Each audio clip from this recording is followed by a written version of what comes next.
now we're moving from the United States to Switzerland. We're going to hear from Nuria and Chandra. They are Swiss radical feminists.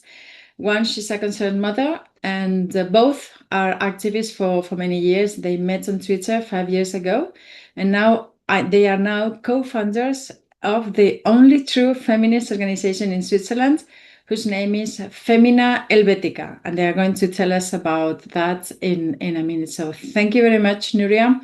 Chandra is not on site, and Nuria is going to explain why. So over to you. Thank you very much.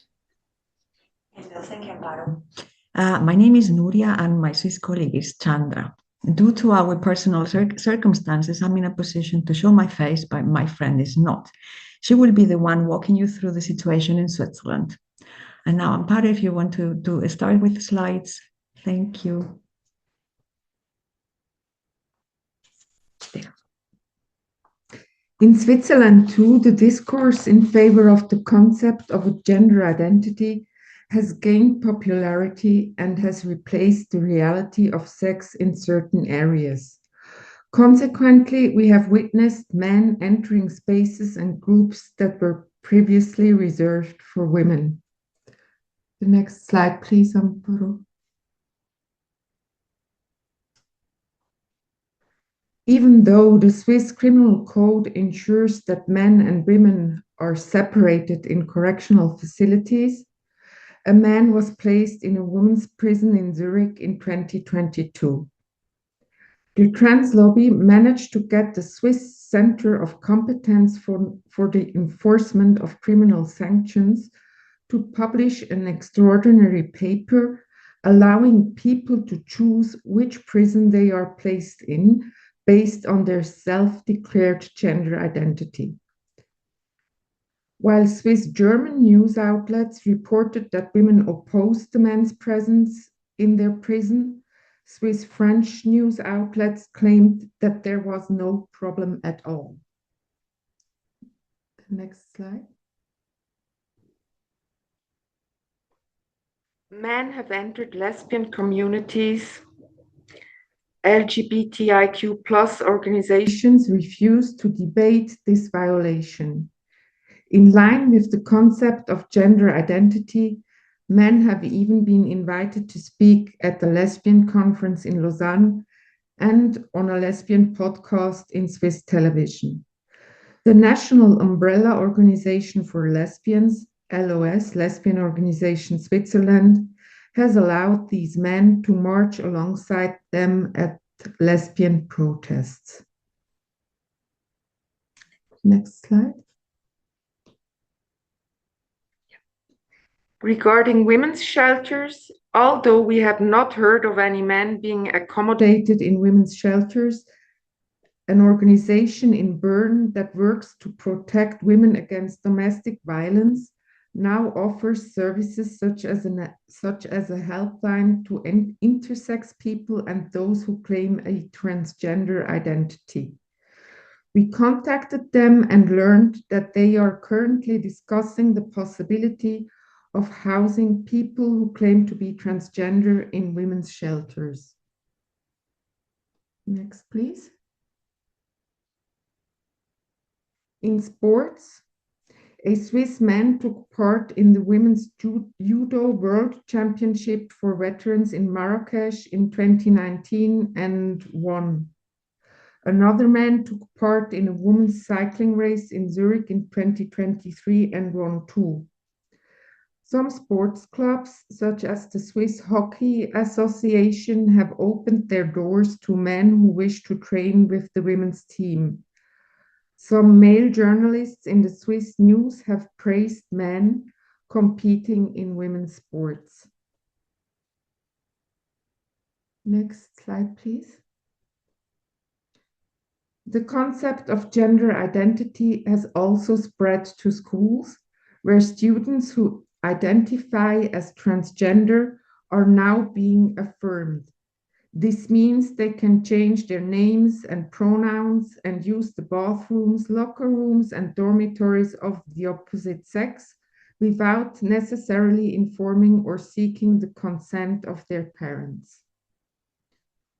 One by one, Swiss cantons have drafted guidelines aimed at training school staff in the trans-affirmative process.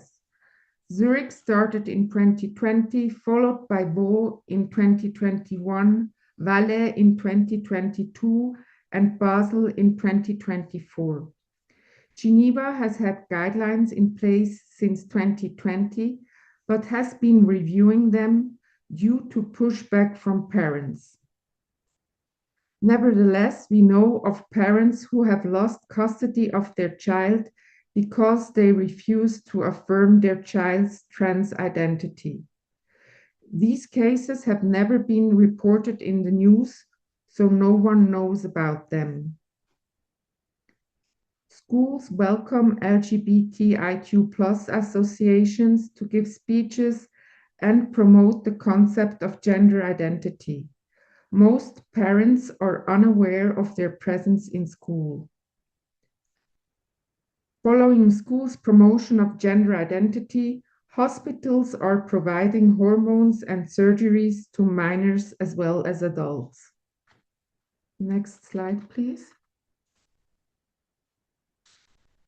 Switzerland has 5 pediatric gender clinics, which is a lot for such a small country.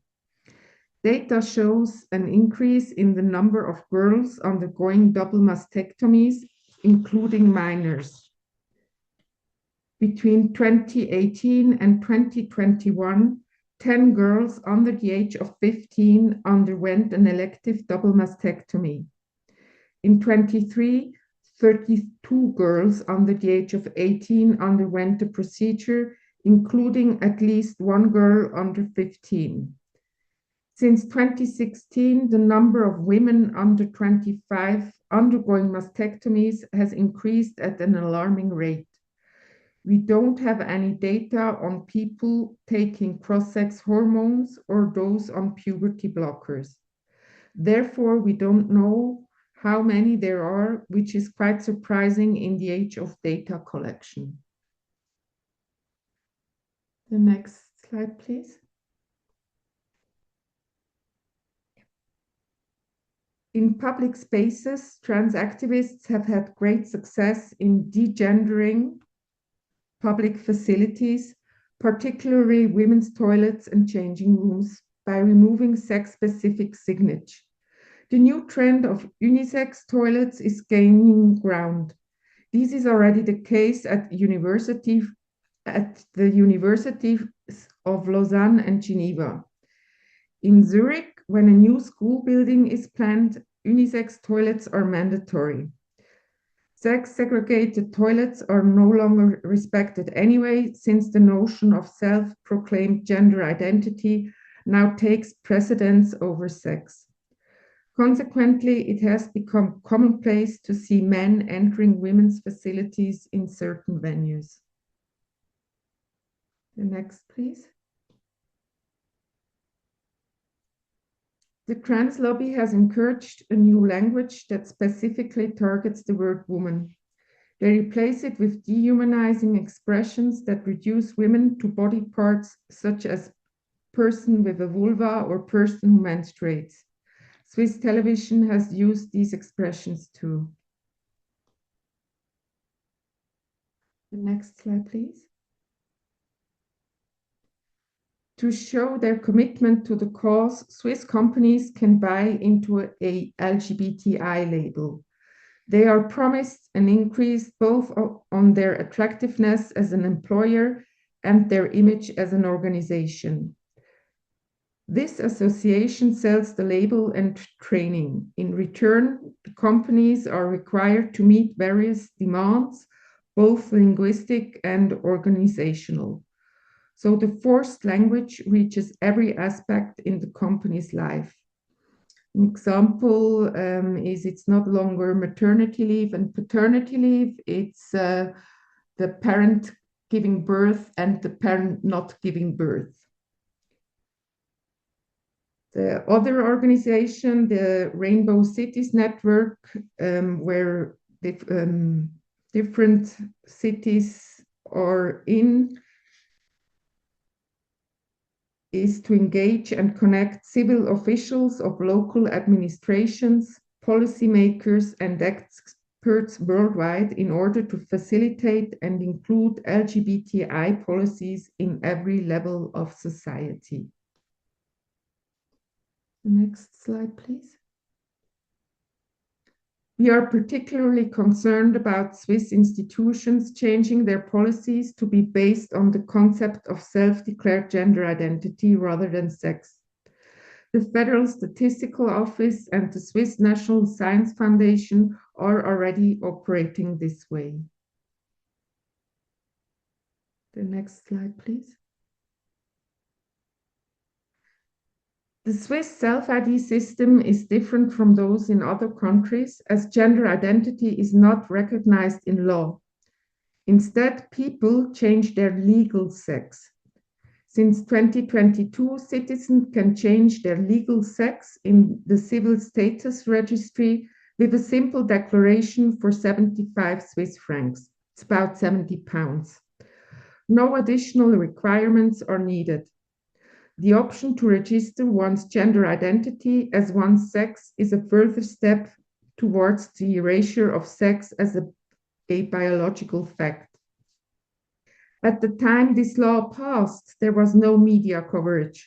All the attention was focused on gay marriage and the law relating to the pandemic, so there was no public debate about it. Even today, most people don't know it exists. And this is where we come in. The next slide, please. In March of this year, a coalition of women got together to create an association to campaign for women's sex-based rights. Femina Helvetica was launched on the 1st of October, and although our website is currently only available in German, versions in English and French will follow soon. It contains an in-depth analysis of recent social and political developments in Switzerland. We are ready to fight for women's rights to dignity, privacy, and equality and safety, and to ensure that these rights are respected in both law and public policy. All women are welcome to join us. We are a women-led organization, and all of our active members are women.